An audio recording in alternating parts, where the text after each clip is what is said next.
النهارده جاية لكم بمنيو آخر 10 أيام في الشهر، منيو جميل أوي واقتصادي وسهل وسريع ومنجز كده في يومِك، وكُلّه وجبات متنوعة، بس يالّا نسمّي الله ونصلّي على رسولنا الكريم، اللهم صل وسلم وبارك على سيدنا محمد، اللهم صل وسلم وبارك على سيدنا محمد، اللهم صل وسلم وبارك على سيدنا محمد. ودي كده أول أكلة معايا، وهي العِجّة المصري الأصيلة كده الحلوة، وعملت جنب منها طبق بابا غنوج وطبق بطاطس محمرة، يا رب تعجبكم. عايزاها تبقى أضخم من كده اعمليها في صينية تكون أقل من اللي أنا عاملة فيها دي، أنا عاملة مقاس 30 ممكن أنتِ تعملي مقاس 24 على حسب الكمية اللي أنتِ هتحطيها في الصينية.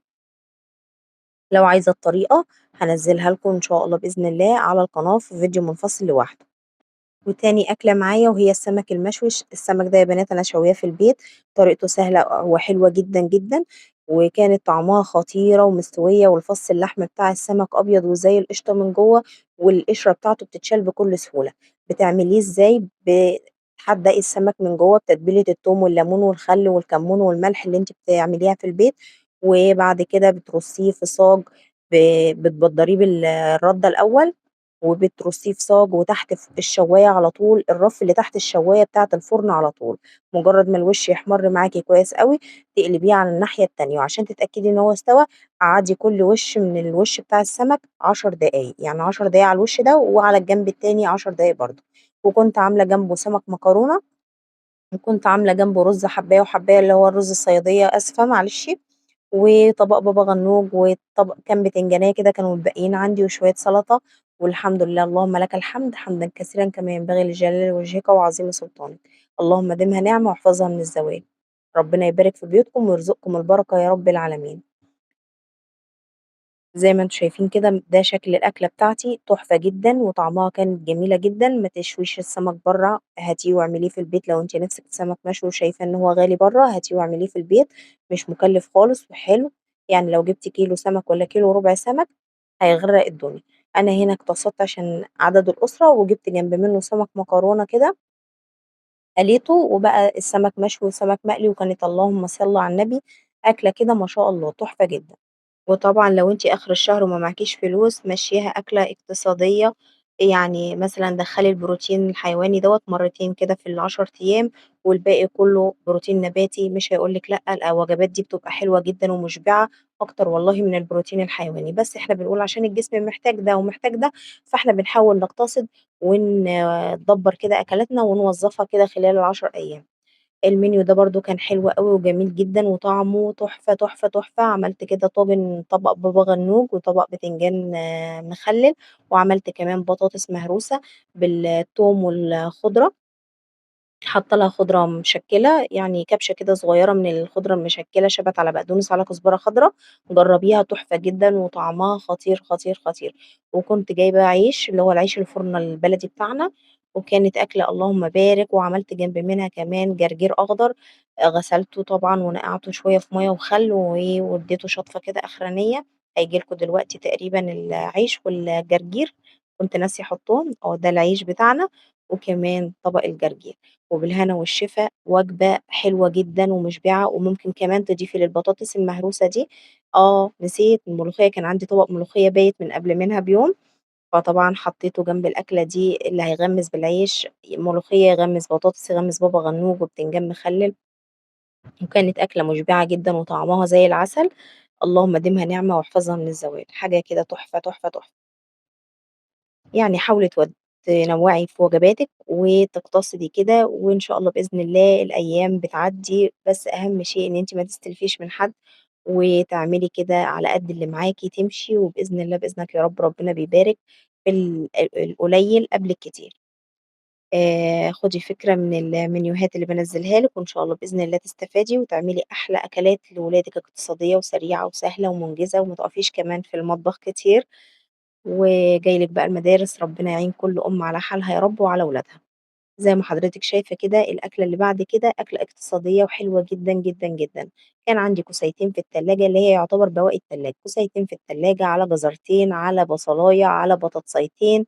وكمان كان عندي طبق كده رقابي اللي هي بتاعة الفراخ. أسيبها؟ لا والله ما أسيبها. جبتها وغسلتها ونضفتها ونقعتها في شوية دقيق وشوية ملح وشوية ليمون، وعملت بيها الصينية التحفة اللي قدامكم دي.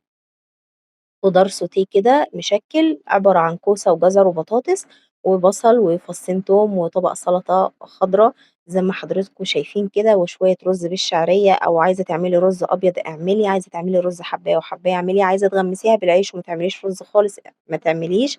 المنيو اللي يريّحِك، خُدي فكرة ونفّذي زي ما حضرتِك عايزة وبطريقتِك، وطبعًا هتطلع ما شاء الله من إيدِك زي العسل. أنا بادّيكِ بس أفكار اقتصادية تحاولي تمشّي بيها بيتِك، طبعًا الرقابي دي أنا باكلها ما حدّش يقول لي ما حدّش بياكلها، أنا باكلها وبامصمصها كده وبتطلع زي العسل، بتجيبيها وبتحوّشيها من الفراخ اللي أنتِ بتجيبيها خلال الشهر وبتعملي بقى بتنفع معاكِ في آخر الشهر في الأكلات الاقتصادية الحلوة اللي إحنا بنعملها مع بعض. زي ما حضرتِك شايفة كده الأكلة ومنظرها وشكلها حاجة كده تفتح النِفس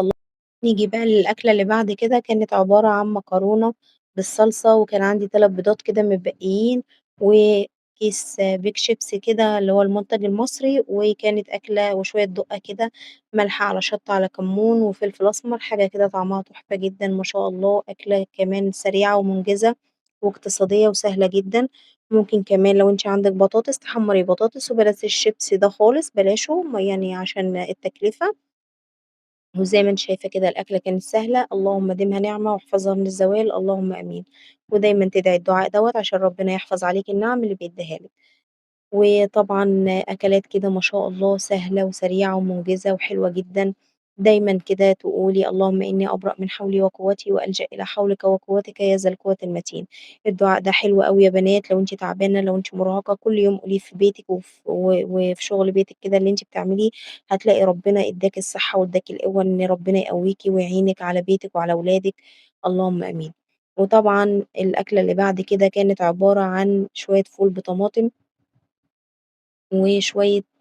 3 بيضات كده قليتهم، وحتّة جبنة قديمة، دي كده جبنة سَلطة من السوبر ماركت، هي بتروحي للسوبر ماركت تقولي له عايزة ب10 جنيه، عايزة ب15، عايزة ربع، عايزة تُمن، على حسب ما أنتِ عايزة، أنا دول كانوا ب10 جنيه، ما شاء الله يعني هي بتبقى حادقة أصلًا، فيا دوبك أنا باخلّيها دلعة كده باحط لها شوية طحينة وطبق بطاطس محمّرة، ما يضرش برضه إن إحنا نحمّر شوية بطاطس جنب الأكلة دي، وشوية جرجير كده غاسلاهم وناقعاهم في شوية مَيّة وخل، عشان لو فيهم أي حاجة مش كويسة طبعًا الخل منضّف ومُعقّم وحاجة كده اللهم بارك، وعيش بلدي من الفرنة بتاعتنا بقى العيش اللي هو البلدي أبو ردة ده، وأكلة كانت مُشبعة جدًا، ولو ولادِك طبعًا أنتِ بقى بيدوّخوكِ في أكل اللحوم والفراخ زيي كده فأنتِ بتعملي البروتين اللي هو النباتي، اعملي البيض وطبعًا ده ما شاء الله غذا وبروتين حلو جدًا أحسن من الفراخ واللحمة كمان، البروتين بتاعه عالي، وشوية فول كده البروتين بتاع الفول طبعًا تحفة جدًا، وما شاء الله بياكلوا منها وبيشبعوا ما بيزهقوش من الأكلة دي، أكلة كمان بتشبّع الكبير وبتشبّع الصغير، حاجة كده تحفة، تحفة، تحفة، أنا بادّيكِ أفكار وأنتِ إذا عجبِك المنيو اختاري اللي أنتِ عايزاه ونفّذيه. حضرتِك قادرة وعندِك إمكانيات تعملي فراخ ولحمة كل يوم، اعملي يا حبيبة قلبي أنا مش حايشاكِ، أنا بادّي أفكار للناس اللي ما هياش قادرة تعمل تمشّي يومها إزاي، فأنا بادّي من ده ومن ده أفكار اقتصادية وأفكار فيها بروتين نباتي وبروتين حيواني، وطبعًا الTop بتاع كل بيت مصري اللي ما يخلاش عنه كده كل شهر لازمًا نعملها مرّة ومرّتين في الشهر تحفة جدًا، شوية مسقعة كده مصري بلدي زي بتوع المصريين وشوية عيش بلدي، وكانت أكلة حلوة جدًا، ممكن تغسلي جنب منها جرجير، ممكن تكتفي بالمسقعة والعيش بس، وممكن كمان لو أنتِ ولادِك مش بيحبوا الحراق زي عندي، أنا عندي جزء بيحب الشطة وجزء ما بيحبش الشطة، طب أعمل إيه؟ أنا اضطريت إن أنا أعملها من غير شطة خالص، بس أنتِ ممكن تعملي حاجة اسمها شطيطة بتبقى طبق حلو جدًا، بتقلي الفلفل وتعملي له تسبيكة كده بفص توم، وبتبقى تحفة جدًا وطشة توم وخل كده زي المسقعة وبتبقى حلوة جدًا، ده المنيو الأخير معايا عبارة عن تونة وبطاطس محمرة وبواقي التلاجة من الجبن كده وقرن فلفل وعيش بلدي، واللهم بارك كانت أكلة مشبعة وتحفة جدًا، الوجبة دي كده حوالي 80 جنيه لإن علبة التونة ب40 أنا جايبة علبتين، لإني باعمل حبّة عندي بيحبوها ببصل وحبّة بيحبوها من غير بصل، فأنا باعمل كده طبقين واحد ببصل وواحد من غير، وطبعًا كانت أكلة مشبعة وحلوة جدًا واقتصادية، وإذا وصلتِ معايا لحد هنا وعجبِك المنيو بتاعي ما تبخليش عليَّ باللايك الجميل السُكّر من إيدِك، والاشتراك بالقناة وتفعّلي زر الجرس على كلمة الكل اللي جنب كلمة الاشتراك عشان يوصلِك مني كل جديد، دمتم في حفظ الله ورعايته، وأشوفكم الفيديو الجاي على خير يا رب العالمين، ومع ألف مليون سلامة. هتوحشوني، وما تنسيش طبعًا الshare في الخير عشان الكل يستفاد يا بنات، وإذا القناة عجبتكم خدي لفة فيها، إذا عجبتكم ما تنسيش كده تفعّلي زر الجرس والاشتراك عشان يوصلِك منّي كل جديد وحصري، ما تبخليش عليَّ باللايك، دمتم في رعاية الله وحفظه، مع ألف مليون سلامة هتوحشوني.